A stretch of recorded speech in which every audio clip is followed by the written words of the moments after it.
backup. We're going to do that in the shape of Scott Arfield, who I think is waiting in the wings, ready to come in and join us on the show this week. Here he comes.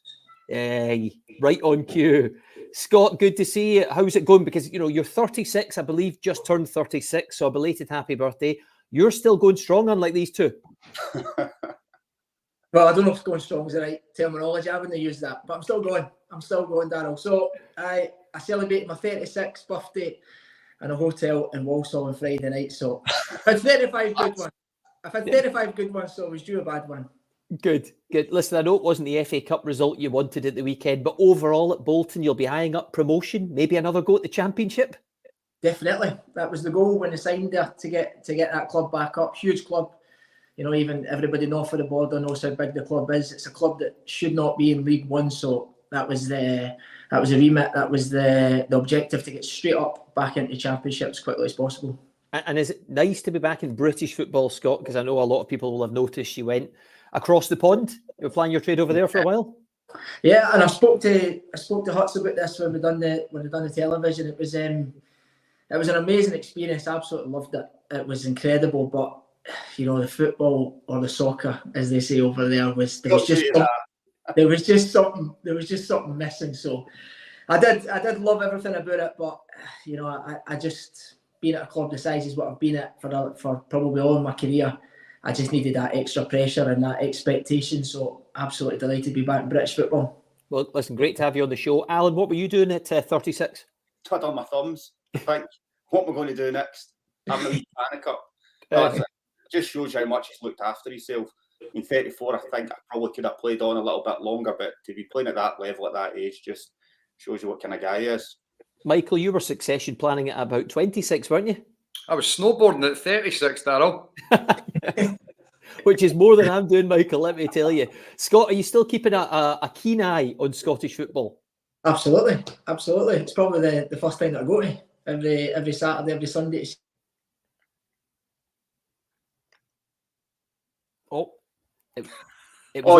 He's got Michael's Wi-Fi. It was all going so well, and the Wi-Fi's deserted. No, Scott, you just disappeared for a second there. You need to get the kids off the Wi-Fi. That's what I've had to do in my. Or I need to pay the bill. I don't know what one it is. Yeah, listen. Apparently, Scott Brown's got a good Wi-Fi business, and he's been round to sort Michael out. So we'll get him down to sort you out as well. Anyway, listen, good to have you on.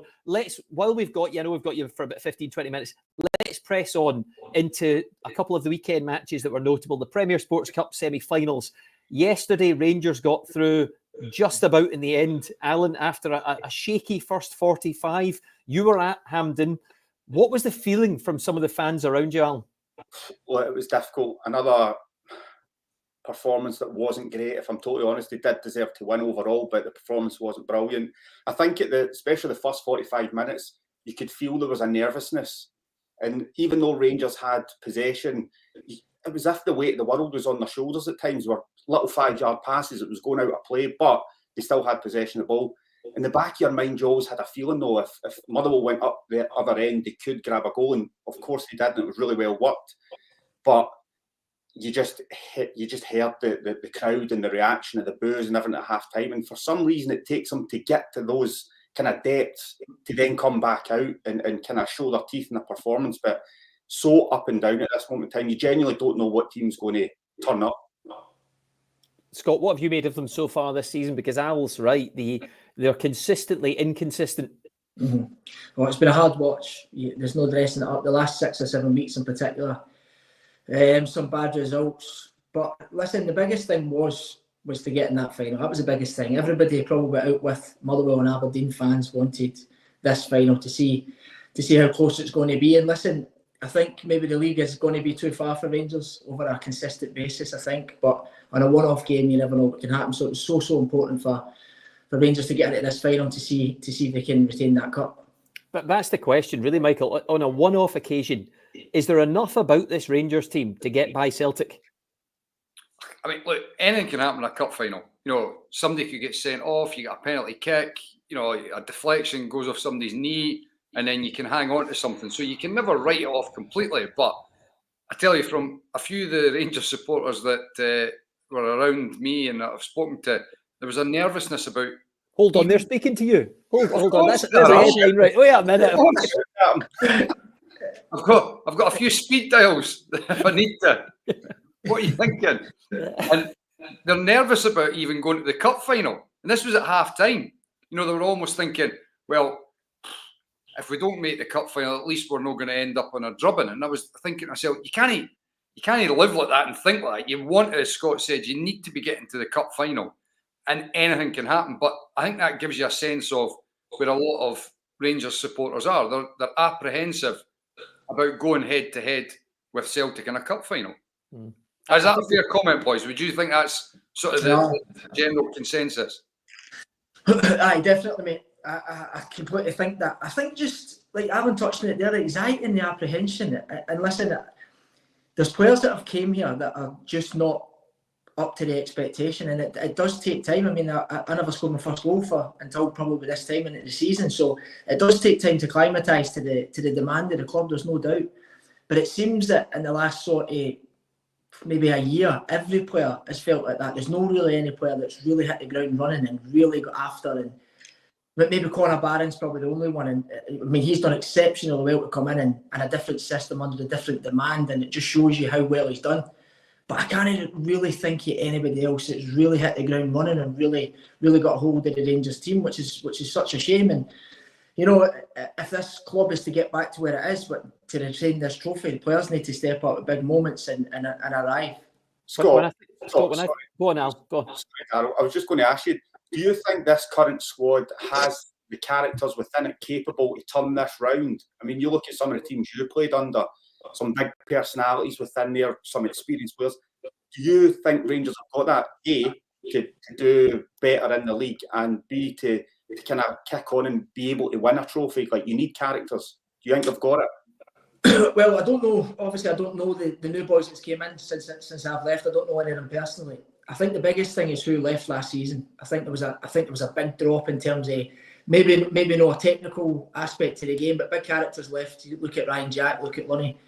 You know, people that's leaving and really, you know, Lunny played every game and he was fit. It was so important to the manager. Well, and Connor Golson was another one, hugely important for that team. So vocal.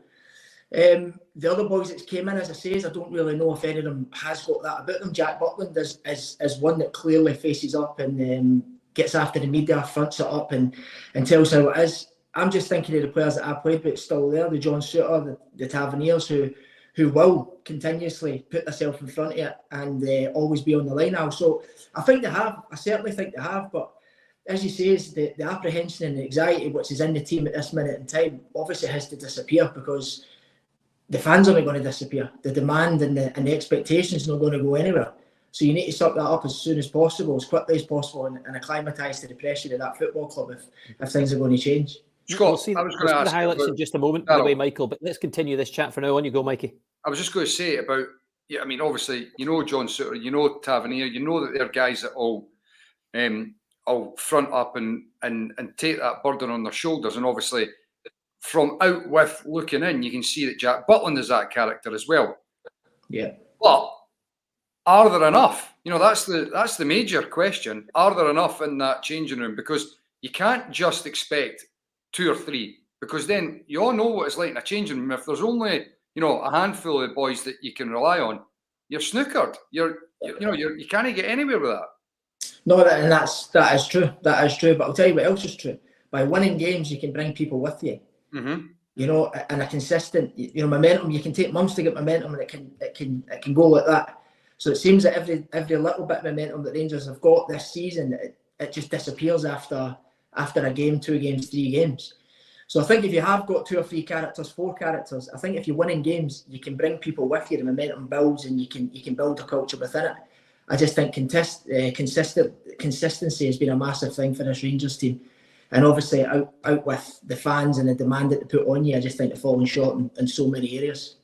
Scott, let me ask you as well about the captain, James Tavernier, because you know him so well, and we've talked about him so many times in this show down the weeks. And Alan, as a right back, you've had your view in his current form as well. It looks like he's struggling a bit at the moment. And Michael, I heard you in commentary saying there's almost a burden on him. He's feeling the weight, the expectation of the football club. It's like he's taking it on his own shoulders right now. And there was uncertainty during the summer as well, you know, Scott, about his future at the football club. There was an element of doubt there as well. Do you think this is affecting him in his performances? What kind of a leader is he? And do you think it really is a burden on him right now, what's happening at the football club? Yeah, well, he's never been like a vocal captain. I wouldn't put him in that category. I mean, Alan's probably played with the best one in Rangers, with Barry Ferguson. He was a vocal captain. He was an organiser and stuff. Tav has always led in a different way. But when you're the captain in that club, you need to front it. You're going to get the burden of it. So, I mean, his performances have dipped at a crucial time. There's no doubt about that. But what I will say is, he'll always be available. I know he gets took off yesterday for probably the first time. I know he rested the week before, but I can't remember many times where he's not played any minutes when he's been fit. So that's a massive thing. Whether the manager's changing it, whether he's got a different thought process. In an Aberdeen game, he goes one higher. I think he's always best playing as a right back where he can see the full game ahead of him. I think that's his best position. But there's no doubt that when there's two teams in Glasgow, one can be winning, one can be losing, and one captain's going to get it. One player's going to get it. It's the captain that gets it. But he's got the temperament and the mentality to certainly get back to the James Tavernier that Rangers fans fell in love with for many years. I feel for him, Daryl. I feel for him a bit because, like I was trying to say before, I don't think there are enough strong characters in there, and he is the one that's almost the target for a lot of criticism. And at times, as Scott's saying, you accept that with the position that you're in, but privately, he must be looking around and thinking to himself, where are the likes of Lundstrom, Olsen, Brian Jack, guys that he could probably share that burden with. But Michael, you also have to focus on your own form, don't you? No, I know, Daryl, I get that. But what I'm trying to say is just give an element of reality of what is really probably going on with him in his private moments where he's sitting there. He's not going to be feeling sorry for himself, but he's probably thinking to himself, what else can I do when those around me are not what I had before? And of course, it's natural. He's over 30 now. I think he's 32-year-old now. You're inevitably going to change the dynamics of your game are going to taper off slightly. And at the crucial time where he's actually needing more quality around them, it's disappearing. But Michael, look, we've all played, right? Apart from Darryl, maybe. But I'm saying Rugby. Okay. Rugby. You can tell that when you look at his performances and that, it is affecting him, things that are going on off the pitch. I mean, I don't care who you are. You look at social media, you look at the newspapers, it's definitely affecting him. So I was watching him for the first 10, 15 minutes. And like you said, I don't want to say I felt sorry for him because that's not the right words. But I could tell it was as if he was carrying 100 kilo weight on his shoulder. He didn't want to make any mistakes. He was so concentrating on what he was doing. A little 5-yard pass that he was overthinking it almost. Totally. But there was one that he just put out straight out of the pitch, and it was a 5-yard pass. And you could just tell then the fans were on him. He put a deep cross in. The fans were you could hear the kind of the murmurings in the crowd, and you felt for him because he does take a lot of flack. Yeah, Alan, he never hides. He never hides. That's a great thing for him. He's always front and centre. And look, I think his frustration must be so valid because see when Dessers misses big chances, I bet you Tav feels it more than Dessers does because he knows if he doesn't put that in and the result doesn't go the same way, he's the one that's getting it. It's not Dessers. Yeah. So I think he needs other players, like Michael just said there, needs other players to pull him out of big moments to, as I said earlier, to get that momentum back, which he could maybe escape criticism for a week or two and get back to what he was. Listen, it's clear he cares. He absolutely cares. Everyone, that is not in question. That's for sure. Just having a look at the game, if we can bring in the highlights now as well. It did look like Rangers got better when they made changes in the match, and maybe that is because fresh legs came on. But players like no celebration there. But players like Sterling came on and did make a difference. Danilo was introduced into the game as well. Diamande came on. A couple of real statements I think were made in this match, Alan. That Tavernier was taken off with the game in the balance and Sterling came on. And then also Proper wasn't brought on when Balogun was injured. It was Casemiro. Those are big calls by the manager. Absolutely huge. I mean, you think Proper was meant to be the new guy coming in who was going to be the centre half, the go-to guy. And it's not worked out that way. In recent weeks, I think his form's been poor. He doesn't really look like a leader to me. So for him to turn to his bench and Casemiro to come on to replace Balogun. And of course, I think when Sterling came on for Tav, there was a real freshness about him. There was a lot of energy. He was up and down the pitch. He was trying to get involved. but he plays with freedom. He's not carrying any sort of baggage or any weight that comes with captaincy and everything that's gone on before. So the Sterling one's a little bit a weird one still, this situation with me, that he's only a kind of bit part player. I think he's a guy that has to be playing. He seems to improve them every single game, Alan, when he comes on or he starts, whatever position it is. Right, so, Darryl, I was watching him, right? I was watching him as the teams came out and he looked disinterested. I watched him in the warm-up. He looked disinterested. I watched him at half-time. He looked disinterested. And it was a worry. He even strolled by the manager, head down, didn't even look the road he was on. And I was like, this feels to me that something's going on. Yeah. Don't get me wrong, he then came on and he burst into life. So fair play for that. But his whole demeanour that I was looking at was off. It made me think it's a problem. I think every time you see him, he looks like that. And there clearly is a bit of needle there. But for me, Rangers aren't in the position where you can actually dismiss somebody like that, because I mean, look, this comes down to a manager's own preference, in terms of a power struggle, or you put down your foot and you say you're not training hard enough, you're not showing the right attitude, you're not going to play, or you actually just twist it a little bit and get the best out of him, because anytime Sterling's on the park, he improves Rangers' team, and he's one of those characters that I think, and again, this is from the out with looking in, that he's somebody you could rely on. I don't think he ever lets the team down. I think he's a winner. I think he tries his all, and he's got quality. So see if the manager was actually just to put an arm around his shoulder one day and just say, how are you? You feeling okay? Look, you're starting on Saturday. And give him that go. I don't think Rangers are performing well enough with enough good characters to play the hard ball with Sterling. I think you've got to find a place in the team for him. Scott, what do you think of the midfield mix? Obviously, an area you know so well at the moment. Lawrence came off injured. Diamande came on and he looked really hungry. He's not been playing every minute recently. And yet, when he was signed, the manager spoke so highly of him as a developing talent. What do you think of the mix in there? I know you clearly rate Conor Barron because you mentioned him already. But what about that midfield, the way they control a game or don't control it at times? Well, you know what I've noticed about Conor Barron? I think, first of all, at Ibrox, I don't think you need to play the two sitters. I think they're a bit the same. I think you can play Raskin himself. I think Conor Barron, what he showed for the goal, for Desser's goal, I think he's got so much more than number 6. I think he's got so much energy. I think he could play in a number 8 without a doubt for Rangers.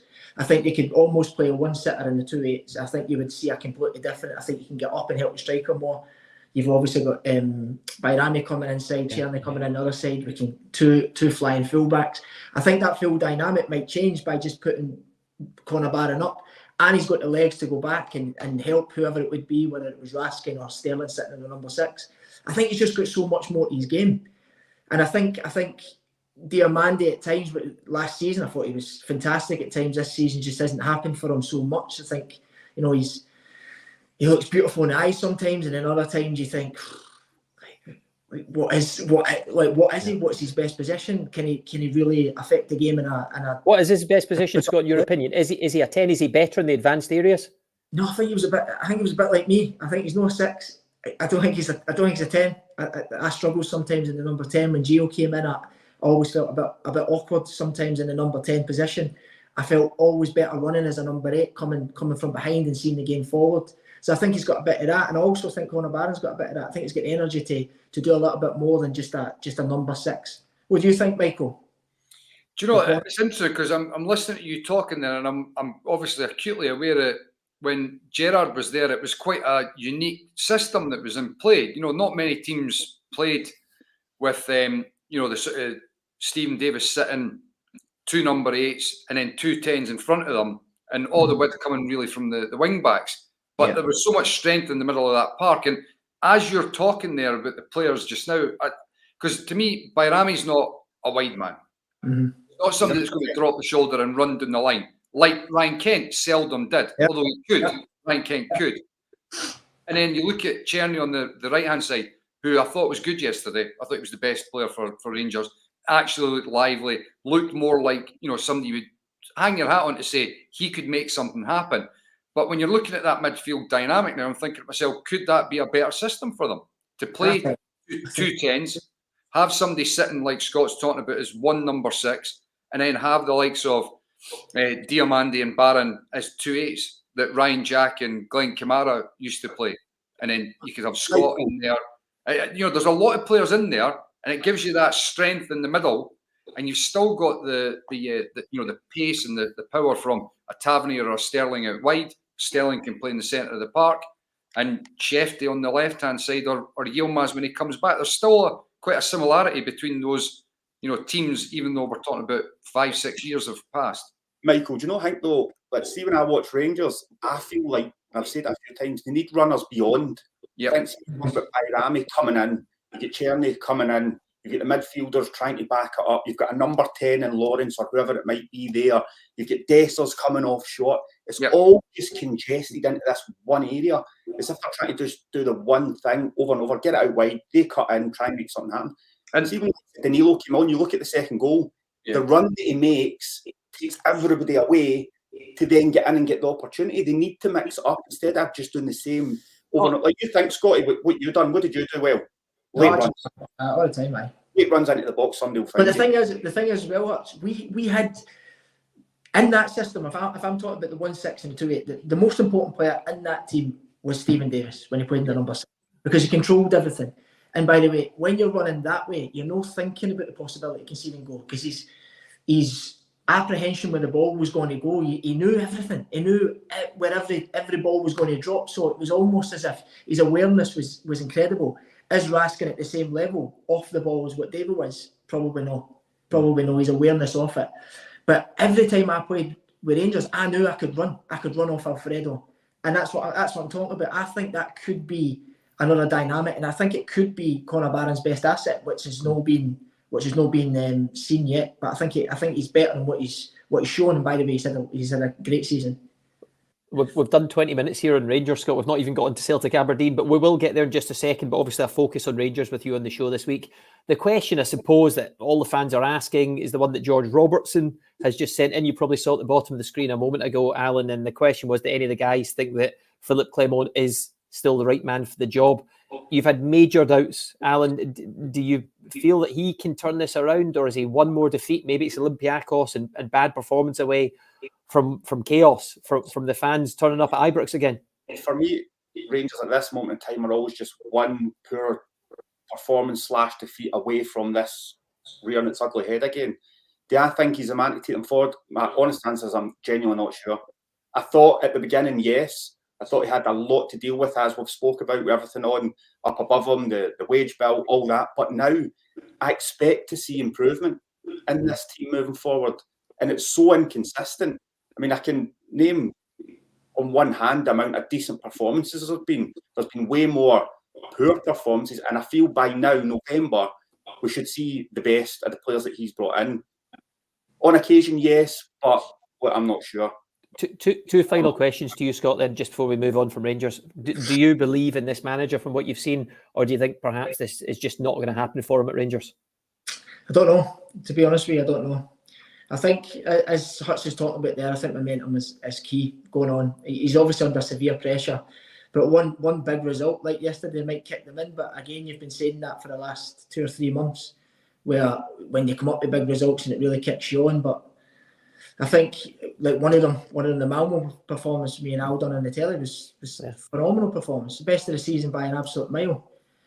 But then they never really seemed to kick on from there. Bad results in the next week in the Sundays. So I don't really know, but he needs to find something in here. This result yesterday will be huge for him, because now he's in the finals, got something to look forward to. Big games coming up for it. So I'm really hoping it does. I really hope it does stay. Final one to you then, Scott, on Rangers, if you like, because you probably hear some of the fans, and you know this rumour just doesn't go away. There's a lot of fans that are calling for Steven Gerrard to come back. Can you ever see it? Would you love to see it? What do you think? I would love to see it. I would love to see it. I wouldn't like to see Philip Clement lose his job, obviously, because I think he really cares about it. Every interview, every time he speaks so passionate.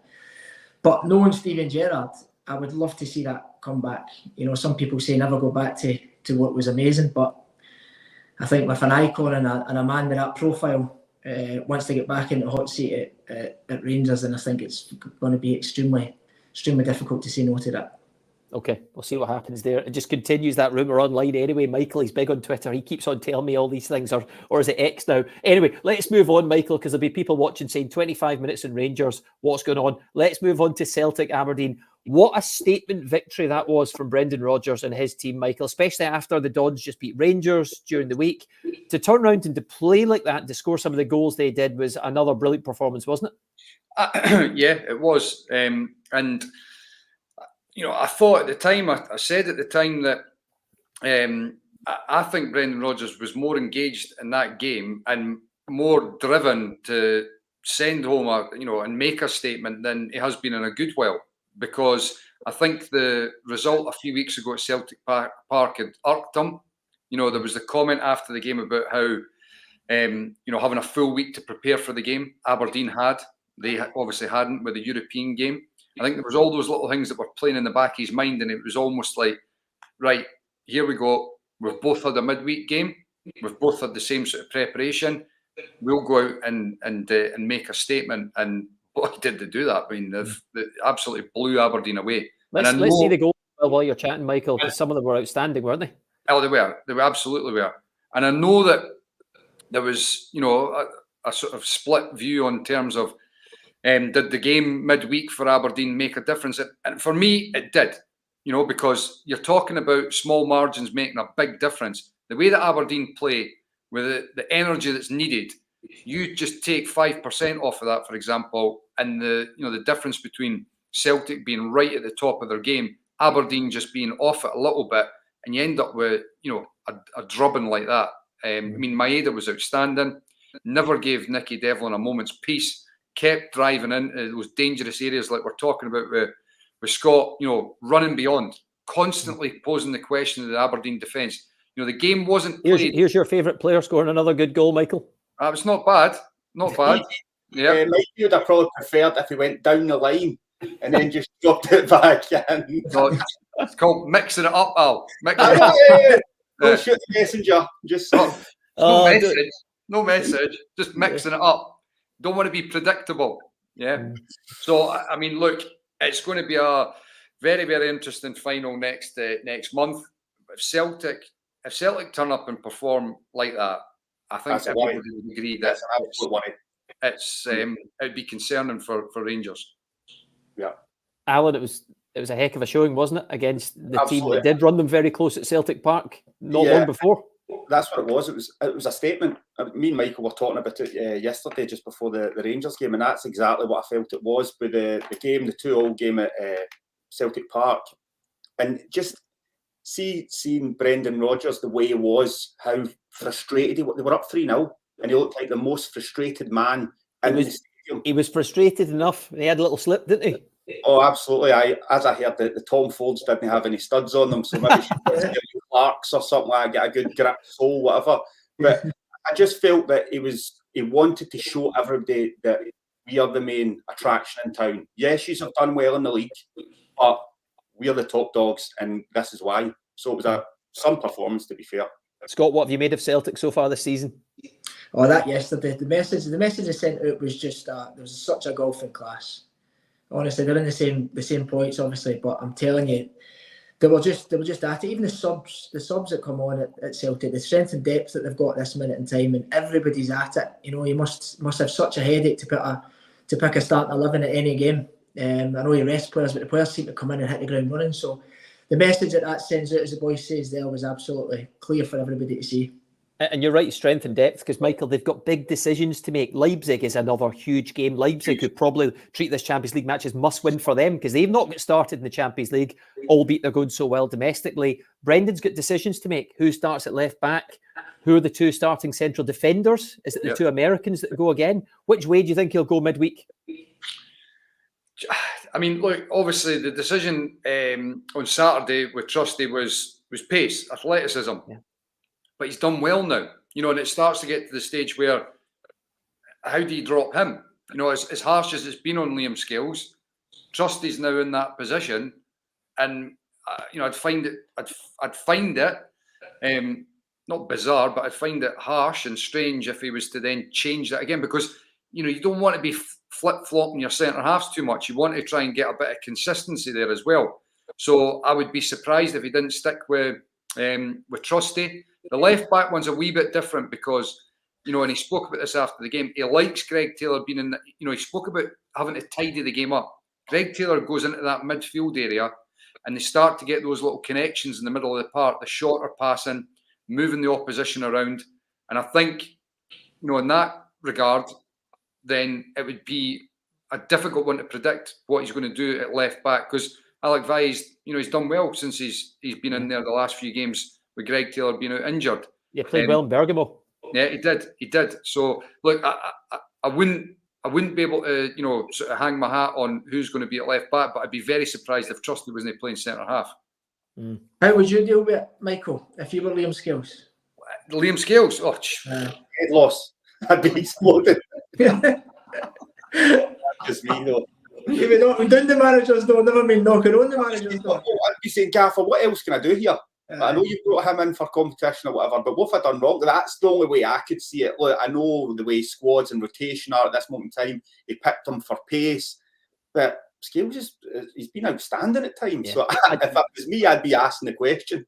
I just wonder if he had the second half against Aberdeen, the game at Celtic Park, in mind. Sockler ran in behind Scales. I just wonder if that tipped the balance. I would do, Carol. I'd be that petty that I'd be saying, right, me and Trusty line up, let's have a race. Let's just get this over it, and let's just see who's the quickest. Listen, Brendan. What if you lose? There's no going back. But then I know. But no, I'm faster. Let's race. Brendan took the slip well. I think we can have one more look at that. I know the guys at Premier Sports have got that. I mean, he took it pretty well. It's never a moment you want, is it, Scott, as a manager? But it showed how angry he was in that moment. It really does, aye. I mean, that's what he's like. It's a cracker, to be fair, isn't it? You cannot help but laugh. But he needs to at least wait for the ball to roll onto the AstroTurf, and then maybe he's a better chance. But hit it on the grass, that's you're done. Expensive clobber. It's not all it's meant to be. You're better after cheaper stuff. Better sold. Get the studs on. Listen, he took that well, but what he didn't take well, Alan, is why do you keep on leaking his team on X? What is going on, Al? I mean, I don't know who your source is, but you're not a Celtic supporter. You're not a Celtic supporter, Alan, if you do that. Remember that this happens all the time. Like, so see Celtic, like probably 99% of their team you would get right. But there we are talking about a couple of instances where centre half, it might be one player 1 week, one the next that he changes. But 9 times out of 10, you'll probably get it right. I mean, you kind of know how they're going to line up. So, I mean, I remember having at Aston Villa, I think it was Tim Sherwood said there was bugs in his office because the team kept on getting leaked. And I was thinking to myself, what difference does it make? We're going to play Man U or whatever. They're not really bothered if our team's been leaked, if you're going to be totally honest. Yeah. So it happens all the time. It's only really a bombshell if your team gets leaked and it turns out you're playing a system like 5-4-0. That's the only thing that's going to be interesting. Who would do that, Michael? Or something like that. Something just really change it up. Yeah. But there's so many people involved in a squad, isn't there? Even if you think about it, behind the scenes, chefs, there's masseuses, there's sports scientists, there's agents, there's mums, there's dads, there's brothers, sisters. Obviously, it's impossible to find whoever does it anyway. So I mean, it's going to be hard to work that one out. Scott, look, I'm looking at the time here, and I've kept you longer than advertised because I know you're busy, man. I know you've been training and everything else today, and you've got to get back to the family. So listen, thank you so much for joining us. We'll let you go now. Really good, man. Good to see you, Scott. Love it. See you, team. Cheers. Thanks. And just before we move on, finally, just one final one on Aberdeen. Michael, do you think this has the potential to derail them? Because they have been so good in terms of momentum and keeping on going and finding ways. But the set-piece goal they conceded, then that goal in the break they conceded, it seemed to completely throw them. Well, I mean, it comes down to what you would regard as derailing them. If it means that they're 100% or unbeaten record in the league, how long is that going to continue? Of course, they're going to lose a game at some point. Or are you thinking that it's a complete, sort of like falling apart now? I don't think that's going to happen. No. I don't think that's going to happen at all. I just mean more than the consistency. Can they keep it going now? Can they keep finding ways to grind out results? Do you see enough quality in that team for this to last for a long time? Yeah, I do. Now, I think Dundee at the weekend is massive. It's absolutely huge. At home, Dundee, that is a big game because if you win that game, you can quickly start to forget about or put to bed what's happened in the semi-final. If you drop points there, that's when, we talk about momentum and it starts to be shifting in the wrong direction. So I think the weekend's a big, big game. You talk about quality. That team has quality. It has big amount. And the full week just to get themselves prepared will make a difference as well. They can sort of just calm themselves down. I think the manner of the manager helps massively. He's not somebody that strikes me that's going to, he never seems to have been too high when things have been incredible. And I don't get the impression he's going to be hitting rock bottom here either. So he's a very calming influence. The most agitated I've seen him actually is when you spoke Swedish to him, to be fair. Yes, indeed, Darryl. Yep, that will remain private, obviously. I'll add a clip of that. That would be amazing. So I think that this weekend game is huge. The biggest challenge for Aberdeen now, really, if you're looking longer term, and it's a realistic one, is they're not going to be able to maintain a challenge to Celtic, I don't think, over the course of a full season for the league. But what I do think is very much realistic is challenging and trying to get second spot ahead of Rangers. That's the big challenge. Yeah. And I do think they're capable of doing it. And if they were to do it, what a wonderful achievement it would be. Well, they've got a huge gap, a massive gap over Rangers at the moment. So we'll see how it goes the next few weeks. We've got to get some more highlights in. I can't believe we've spoken for this long. Let's get on to Hibs, Dundee United. It feels like just about every single week, Alan, if we look at the highlights in this match, that we say Hibs concede late, don't see games out. David Gray was fuming with the penalty they've given away, but it's so repetitive for their fans right now. Yeah, I mean, it must be so frustrating, to be quite honest with you. I mean, I thought they'd done well within the game, but it just seems to be their Achilles heel. This is a penalty here. Kukarevic, you see him just grabbing Adebayor. I understand, and I've listened to a lot of people saying it. I don't know what you think, Michael, where he's not actually, the ball's not going to him, it's over his head. But I just think, see, whenever you grab somebody's shirt like that, you're asking the ref to make especially now, Al, with VAR. Exactly. VAR and second looks at it, you're asking them to make a decision. So he's held it for way too long. Yeah. I mean, and that's the thing that sticks in my mind. It's clear, it's obvious, you can see it. And I think this went back to it. But I think they've lost something like 11 points for winning. They have. I mean, that's mental. And conceded 9 goals in the last 15 minutes, Michael. Jim Goodwin, by the way, made some good subs at halftime. He helped change the game for Dundee United. But from Hibs' point of view, you just wonder, when are they going to start climbing? And the longer it continues like this, you wonder, can they start climbing, Michael? Well, it comes back to the same sort of thing we're talking about Rangers in regard to the characters in the dressing room. And I'm concerned that, there aren't enough strong characters, folk that are able to just focus and see things through. I mean, that is I've got a little bit, because when you look at that clip, when you look at it, there are Hibs jerseys that are being pulled as well. And but it's the obvious ones. It's like, I know, I get that. And that's obviously why it's been given. But you're also told that not every shirt pull is going to constitute a penalty kick. So I do have a little bit of sympathy for Hibs. And there. David Gray said there was inconsistency because he thought they should have a penalty afterwards. So, but you can put all that to one side. Don't give the ref the chance. Don't give the officials the up, especially the way things are at the moment where you feel like nothing's going for you. That's where just full concentration and don't make stupid mistakes. That's another mistake. It's lazy defending. Yeah. Instead of just, as a defender, fronting up and marking somebody and being aggressive. So that's why I question, why do they keep losing all these goals? Is it a mental thing? Is it a tiredness thing? Because it's just lazy, just pulling somebody back. It's just lazy.